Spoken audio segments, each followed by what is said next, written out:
नमस्कार मित्रांनो, मी पाहिलेला आहे स्पायडरमॅन ब्रँड न्यू डे हा मूवी. पिक्चरच्या नावाप्रमाणेच हा स्पायडरमॅनची नवीन सुरुवात आहे.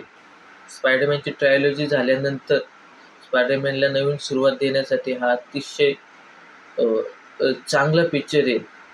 मल्टिवर्सच्या झमेल्यातून स्पायडरमॅन पहिल्यांदा बाहेर निघाले आणि त्याला स्वतःची नवीन अशी ओळख या चित्रपटाने दिलेली आहे.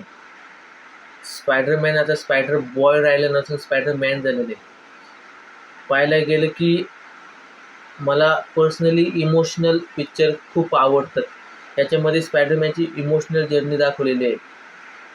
ती खूप भारी जर्नी दाखवलेली आहे. स्पायडरमॅन ट्रेलरमधनं तुम्हाला या पिक्चरमध्ये व्हिलन कोण हे समजत नव्हतं.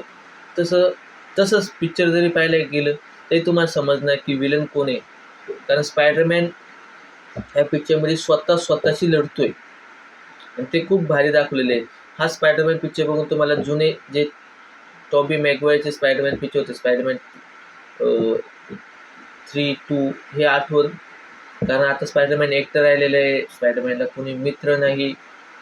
तरीही स्पायडरमॅन सगळ्या गोष्टी नसून देखील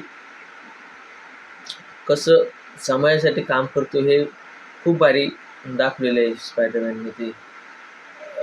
ॲक्शन सिक्वेन्स म्हणलं ते की जुन्या स्पायडरमॅन पिक्चरसारखे no way home, far from home, home coming ह्याच्यामध्ये स्पायडरमॅनला ॲक्शन सिक्वेन्स हे आर्टिफिशियल नाही म्हणता येणार की वेगळे होते, पण ह्याच्यामध्ये हँड टू हँड स्पायडरमॅनची फायटिंग खूप चांगले दाखवलेले. स्पायडरमॅनला आता सोबत जुने कॅरेक्टर देखील चांगले दाखवले. पण ह्याच पिक्चरचं खासियत आहे की हा प्रॉपर इमोशनल अँगल स्पायडरमॅनचा दाखवतो.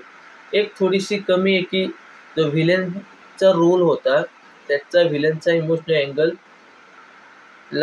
जास्त वेळ द्यायला पाहिजे होता, पण तरी देखील ठीक आहे.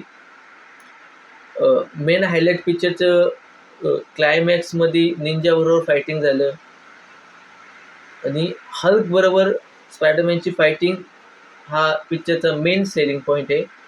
बाकी